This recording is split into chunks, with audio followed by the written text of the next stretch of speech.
Hello, hello. Welcome to Apocalypse Now, the podcast where we dive into some of the most devastating environmental disasters and explore how we can stop them from happening ever again. I'm Holly Stower. I'm an environmental researcher who's worked with major companies to develop sustainable solutions that tackle real-world environmental challenges. Each episode, I'll uncover one of the world's worst environmental crimes, examining what happened, why it happened, who's responsible, and the far-reaching consequences for the people and the planet. In the following episode, we shift from disaster to solutions, from the apocalypse to the no, exploring how science, policy, and innovation can help rewrite the story and highlight how far we are from being utterly apocalypsed. So today, I'll be revisiting the most recent mass coral bleaching event, the fourth global mass bleaching event. A small recap. So higher temperatures due to climate change are warming the ocean, which together with pollution are killing precious corals around the world. Coral reef habitats, although covering less than 1% of the ocean floor, support 25% of all marine species. These bleaching events are getting ever more frequent, reducing corals' resilience and adaptability, and their ability to bounce back, and they're ultimately dying. If these events continue, we may lose this precious habitat and the organisms that it supports. So with the apocalyptic scenario being a mass ocean extinction event, which in itself will see the permanent loss of marine species and biodiversity loss, as well as the natural coastal flooding protection that we benefit from coral reefs. This will also catalyse reduced fishing stocks, coastal erosion, loss of tourism opportunities and income, as well as loss of livelihoods, food insecurity, and the culture and spiritual loss of these really special places. So, apocalyptic scenario. And if you haven't listened to the first episode that I covered on coral reefs and the fourth mass extinction event, please go back and listen. So the first solution that I'll be looking at is growing more corals to preserve these habitats and counter any loss. This has many names: coral restoration, coral propagation, microfragmentation, or coral gardening. I'll use these kind of interchangeably as there are some differences in approaches. So a quick history of coral restoration. It has been established since the 1970s when scuba diving was readily available to scientists. This really focused on creating the ideal habitat for corals to grow. This included sinking ships, creating metal or concrete frames and pipes, or a for-purpose structure which is called a reef ball. These are really cool to recreationally dive to, especially the shipwrecks. Wrecks and other structures provide a hard and stable structure for corals to grow, while the complexity of these structures provides shelter from predators. And it's perhaps one of the few examples of human waste actually benefiting corals. So if you listen to the previous episode, we spoke about the parrotfish who would find a really good crevice and then blow a giant snot bubble, using that as protection against predators, hiding its scent, and also a pre-warning system to any predators that burst that bubble. So these complex structures, like a shipwreck, like metal structures, do much the same. More recent approaches since 2016 include taking more climate resilient corals and propagating them. So propagation is the process of growing new corals from existing ones. It's like coppicing for trees, or more accurately, propagating plants. So for example, if you've ever propagated succulents, you can just cut a little bit off and plant it in some soil, I used to have a pothos plant where you could cut a leaf off and plant it in water and it would grow roots, which was very satisfying. Traditional methods of coral propagation involve growing these new coral pieces in underwater nurseries in the ocean. Studies have shown that microfragmentation, so creating under a centimetre squared fragment of corals, increases the growth rate by 10 times compared to larger fragments like 16 to 64 centimetres squared. However, predation is higher for microfragments compared to larger fragments. They're a bit more vulnerable. There are multiple sites growing corals like this, particularly in popular diving areas. I've seen them in Tanzania, I've seen them in Indonesia, I've seen them in Thailand. And these look like so many different things. So there are large frames which look like bed frames with multiple small corals tied to the frame at regular intervals. Then things that look like Christmas trees, so giant poles with branches attached and corals tied to each of those. And there are also multiple reef balls which look like overturned plant pots with a large hole in the top and then smaller holes in the side. They're made from materials which mimic natural substrates corals grow on, so usually a specialized concrete. There's actually a US company called Eternal Reef. They take human ashes and integrate them into reef balls as a memorial for the departed. They also offer personalization and you can customize them with handprints. It's actually quite lovely. I love a green burial. As of 2023, more than 2,500 Eternal Reef balls have been placed in US locations. There's another company who I spoke to a long time ago, but they're called eConcrete. So eConcrete have created these concrete structures which also act as breakwaters, so sea defenses. They are also a great growth medium for algae, bivalves, and coral. They have developed this bio-enhancing concrete mix, molds, as well as liners and coatings to create these complex structures for marine life to grow on. It also enhances the structure's strength and durability, increasing its ability to be a great sea defense. The company works with cities and governments to develop these nature-centric tide pools and seawalls. They increase the resilience of the coastline against increasing threats from storms and rising sea levels. In 2019, EcoConcrete was selected as one of Time magazine's 100 best inventions, although they are mostly focused on rocky shore coastal environments rather than coral reefs. Another company, Coral Gardeners, are an NGO based in French Polynesia. They directly plant resilient coral fragments in existing reefs.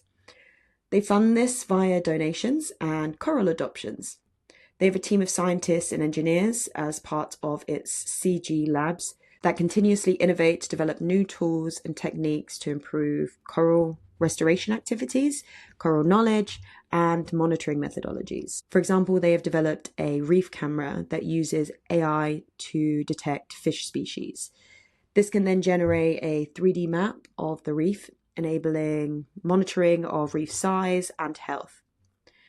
They've also developed a citizen science application, which enables anyone to contribute to the reporting on reef health around the world, like a TripAdvisor for coral reefs. A different innovative coral gardening approach is utilizing aquaculture techniques to grow corals. Companies such as Coral Vita, that were based in the Caribbean, as well as I think New York now, collect coral fragments from healthy donor colonies and cultivate them in specialized nursery pools on land. They look similar to touch pools you get at the Sea Life Centre or SeaWorld if you've ever been, but less cruel. Once the fragments are ready, they are planted into degraded reef areas. This process accelerates the usually slow growth rate of corals. By using these controlled cultivation nurseries on land, the conditions are ideal for growth and can be maintained, studied, and continually improved. While on land, there's also no risk from predation in these early stages. This process can accelerate growth rates by up to 25 to 30 times faster than they would do in the previous examples of coral gardening. While coral reef restoration has many benefits and many regions are taking this proactive approach to protect reefs, there are some downsides. In taking resilient, fast-growing corals exclusively, it's likely to downgrade the biodiversity of the reef. These ecosystems are really complex. Many interactions we don't yet understand. There may be lower interest-specific variation or inbreeding, which results in lower variation and lower resilience within a species, like a royal family of the past, which keeps marrying their cousins. So this process risks producing less than optimal corals. Corals naturally avoid inbreeding and maintain interest-specific genetic diversity with broadcast spawning at the mass coral spawning events. With coral propagation, this scale of broadcast spawning is not yet possible. Additionally, with increasing environmental stresses, there is evidence that corals are naturally adapting to higher temperatures and ocean acidification, changing their traits, their genetics to select to become more resilient. This can counter some biodiversity loss. However, human intervention with propagation must be mindful to not disrupt this adaptation, with planting genetically undiverse corals which may compete with naturally adapting corals. But adaptation is slow and corals are dying faster and more frequently than ever.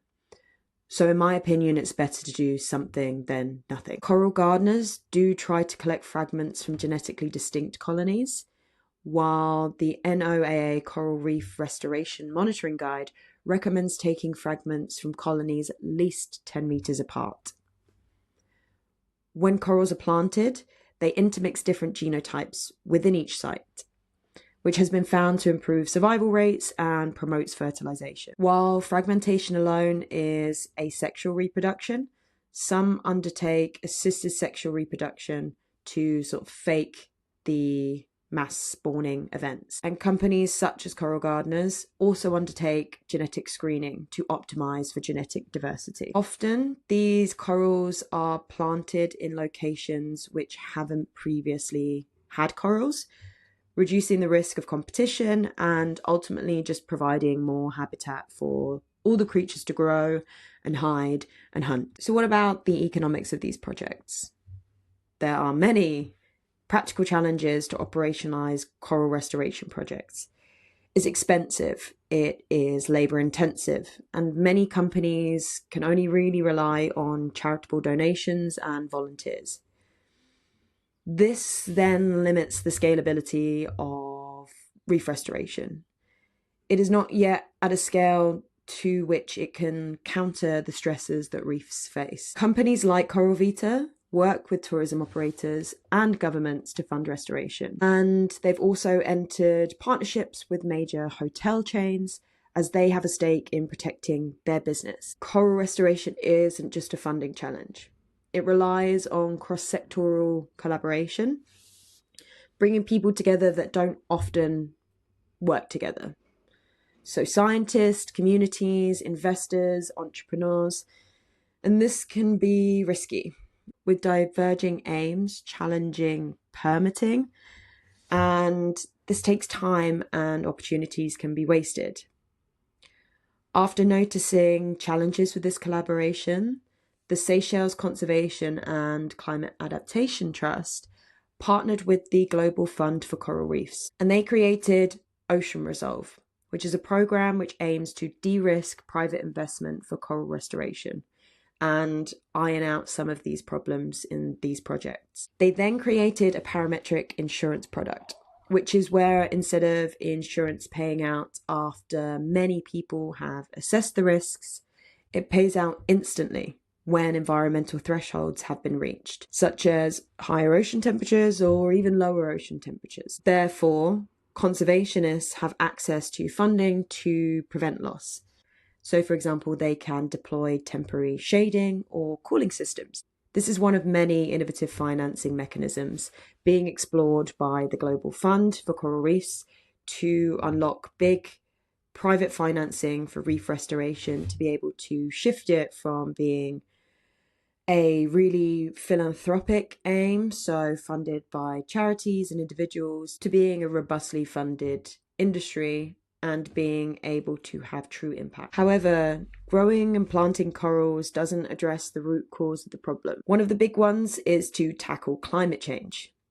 Whilst the most impactful solutions are likely changing the entire economic system, renewable energy, electric vehicles, sustainable aviation fuel, reducing meat, or using alternative proteins, as well as carbon sequestration. So I'm not going to go into all of these things just yet. They kind of touch upon the whole broad spectrum of climate technologies, and I hope to do that in this series and future series. But one sort of more direct and very cool option to protect coral reefs from stressors is literally semi-block some of the sunlight during these El Nino events to prevent solar bleaching and heating in the area. One of these approaches is known as cloud seeding or solar geoengineering. You may have heard of cloud seeding before, used to make it rain, where clouds are injected with salts like silver or potassium iodide via aeroplanes, or from generators pumping dust from the ground. So these salts act as catalysts to bind water droplets together in clouds. Water droplets then get so heavy that it rains. Cloud seeding is controversial, but it is operational. It is used in the UAE today to address water shortages and help those regions adapt to drought. In April last year, Dubai experienced record flooding after a year's worth of rain fell in 24 hours. This killed 20 people and caused over $1 billion in damages. Cloud seeding planes had been deployed in the area 2 days prior to the flooding. Although many were quick to blame cloud seeding, experts say it would have had a minor impact at best. The likely culprit is climate change, with increased heat meaning that rainfall is 10 to 40% heavier. So back to cloud seeding and solar geoengineering. Another approach is to use sulfur dioxide, a gas which reduces global temperatures in the atmosphere as it reflects the incoming sunlight back into space, whilst also increasing the formation of clouds which are reflective. So like placing giant mirrors in the sky. One company having good success in trials using sulfur dioxide is a company called Making Sunsets. They were inspired by nature's own cooling events, like the Mount Pinatubo eruption in the Philippines in 1991. This released a huge amount of sulfur dioxide into the global atmosphere, and the result was a 0.5 degree global cooling, which lasted about 18 to 36 months. As of October 2025, they have launched 215 balloons filled with sulfur dioxide to cool the atmosphere. They are funding their launches via cooling credits, where individuals or companies can purchase credits, and that individual or company can then offset that credit against their own carbon footprint. So for just £5, you can offset the warming effect of 1 tonne of carbon dioxide for a year. These are temporary, lasting only a year. So if a company uses it to offset a tonne of fossil fuels that it has emitted, that is non-comparable. So these will probably need to be purchased every year. While sulfur dioxide in the atmosphere can both reflect sunlight and help clouds to form to further reflect sunlight, it can also deplete the ozone layer.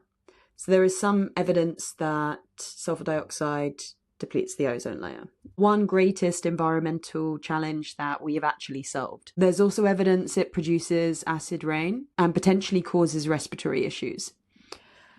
However, Varying the size of aerosol droplets and their chemical composition could shift the impact towards more favourable outcomes. NOAA and Indiana University have actually modelled the impact of a wide-scale deployment of stratospheric aerosol injections. They found a diverse range of outcomes, from reducing rainfall in the tropics by 5 to 7% that would damage crops and rainforests, to shifting malaria from highland areas in East Africa to lowland areas in South Asia and Sub-Saharan Africa, as well as successfully reducing surface temperatures.